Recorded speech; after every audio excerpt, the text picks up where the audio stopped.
大家好，我是美食多 YouTube 黄金3小时。如果是我的铁粉，请给我一个 like。第一次看我的视频，请您静悄悄地给我一个 like。早餐有多重要，想必大家都知道。中国有句俗语，早餐要吃好，中午要吃饱，晚饭要吃少。而海外也有同样的一句古谚语，国王的早餐，绅士的午餐，乞丐的晚餐。不过古今中外的道理大家懂归懂，但如今由于快节奏的工作、学习和生活，早餐被逐渐的冷落。但在吃早餐这点上，钟南山院士做的就很好。钟南山院士是1936年10月出生的，今年已经84岁了。但是看过钟南山院士的生活照，真是令人叹服。大多数60多岁的人，身体素质估计都不如钟南山院士的好。单单看身体结构外形，就完全是两个不同的感觉。硬朗的肌肉组织，真的让我们完全看不出已经84岁高龄。经过抗击疫情，很多人都开始对自身免疫力有了更深刻的认识。越来越多的人意识到健康饮食的重要。教授张文宏曾在采访中表示，免疫力是最好的药，而免疫力和自身的作息规律和健康饮食息息相关。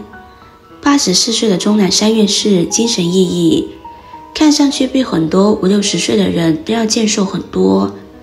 这当然和他常年坚持锻炼和健康饮食、注重养生是分不开的。他曾告诫忽视健康生活方式的人们，在影响健康的决定性因素中，唯有生活方式我们可以自己选择。一、早餐吃不对，难怪血栓多、血管堵。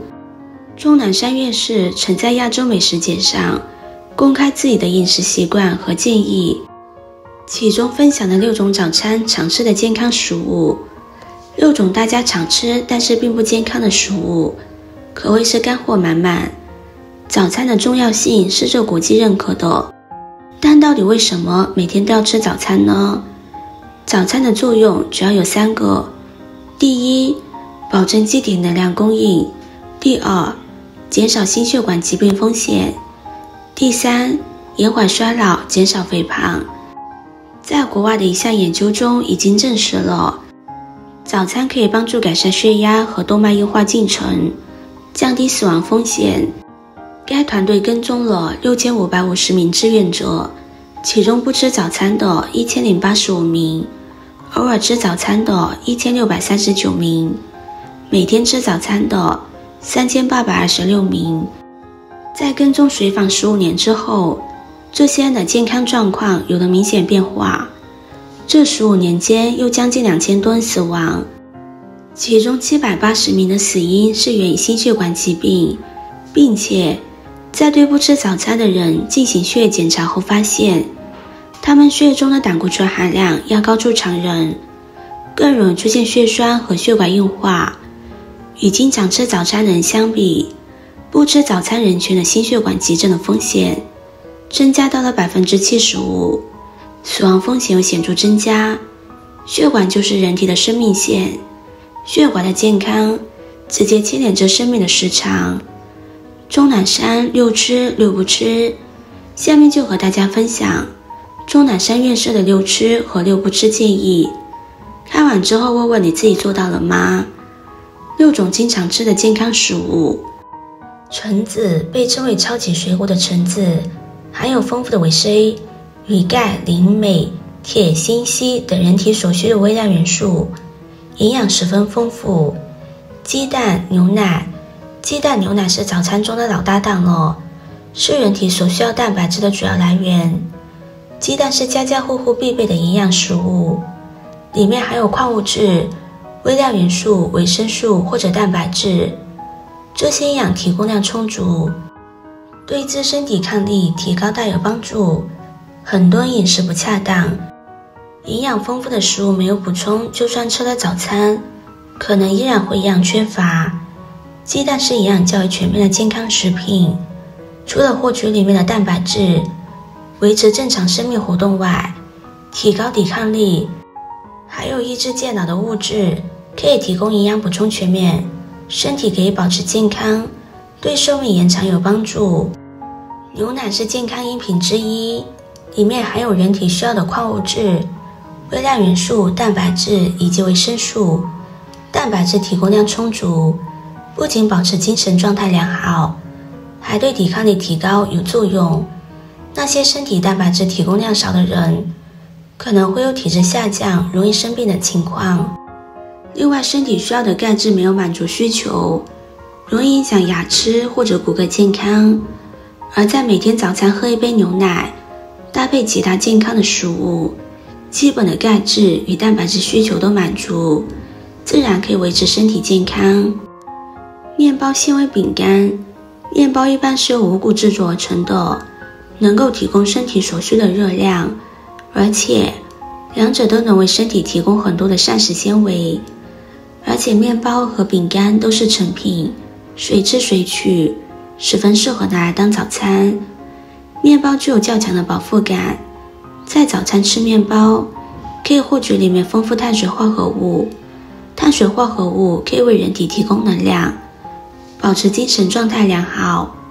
另外，面包中还含有较为丰富的膳食纤维，这些物质获取之后可以增加饱腹感，还可以促进肠道蠕动，加速粪便排出。里面的矿物质、微量元素也可以满足身体需求。吃这种健康的早餐不容易饥饿，也可以提供营养，促进健康。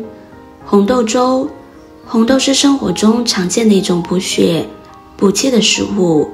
最常见的做法就是用来熬粥，不仅能够补充身体所需的水分，早上喝上一碗，暖心暖胃舒服。6种不健康食物，腊肠，熏制而成的腊肠，一般盐分含量非常高，脂肪含量也很高，并不是健康的食物。过量食用的话，对身体并不好。煲仔饭是最经典的，煲仔饭是腊味煲仔饭，可惜不管是腊肉还是腊肠，通通属于2次加工肉类，盐分和脂肪含量都很高。加上煲仔饭制作时会使用很多的酱油，含盐量之高自然不必多说。老火汤，老火汤其实就是很多肉类放在一起熬煮做成的汤。很多人认为汤越煮越有营养，其实不然。肉类经过长时间的熬煮，会产生大量嘌呤，而且汤中的油脂和蛋白质偏多。过量食用不仅增加身体的负担，也容易诱发疾病。肉中的多种水溶性维生素，比如维生素 B、C 都不耐高温，长时间熬煮自然会流失掉。油炸鬼一般指油条、各种油炸性的食物，比如油条都是高热量、高油脂的食物，而且很多油炸使用的油，在反复使用过程中，油脂所含的营养物质基本被氧化破坏，更会产生对身体有害的物质。经常食用不利于身体健康。牛三星，牛三星是广州汉族传统小吃之一，属于粤菜系。牛三星其实就是牛杂做成的，比如牛肚、牛心、牛肝、牛百叶、牛肠，这些动物的内脏。长期食用容易导致胆固醇和血脂的增高。烧鹅，不管是烧鹅还是烧鸭、叉烧乳猪、乳鹅等，这些烧腊的食物，在制作的过程中，营养就经过长时间的高热烧制破坏了食物的营养结构，导致食材本身营养不能被人体吸收，而且高脂、高热量、高盐分，并不是有利身体健康的食物。2种早餐要少吃，钟南山院士的早餐6不吃，名单中偏南方口味，还有2种早餐回血管，很多人还乐在其中。1. 烧干，这是北方城市比较有名的一种早餐，早餐店中经常还会有各色卤肉、卤肠等，有很多人都喜欢早上吃上一口，感觉喷香四溢。但是这一类早饭都含有极高的胆固醇，人在早上的时候，血液是最粘稠的，如果再吃些高胆固醇的食物，很容易造成头晕、没精神。严重还会诱发休克，不适合心血管患者一大早吃。2. 炒饭。炒饭也是一些人的早餐选择之一，市面上炒饭的价格也并不昂贵，对于食量比较大的男士是个不错的选择。但是炒饭是特别稀有的，为了看起来更加有食欲，很多店会特地多加一些油，这一盘炒饭下去，血脂绝对会明显上升，长期早上吃还容易加快血栓成长。那么健康早餐长什么样呢？一顿营养健康的早餐等于谷类加肉或者蛋白质加奶或者豆类加蔬菜水果。如果你的早餐4类都有属于营养充足，包含3类属于质量较好，包含其中的2位即为及格，只有一种早餐质量就差了。健康的生活状况不在乎管住嘴迈开腿，健康的食物要坚持吃，不健康的食物尽量少吃，不吃可以根据个人需求搭配后摄入。今天的分享就到这里了，制作视频不易，如果您觉得今天的分享对你有帮助的话，可以分享给身边的朋友，别忘记点赞收藏，点击我的头像可以看到更多的精彩内容。我们下个视频见啦！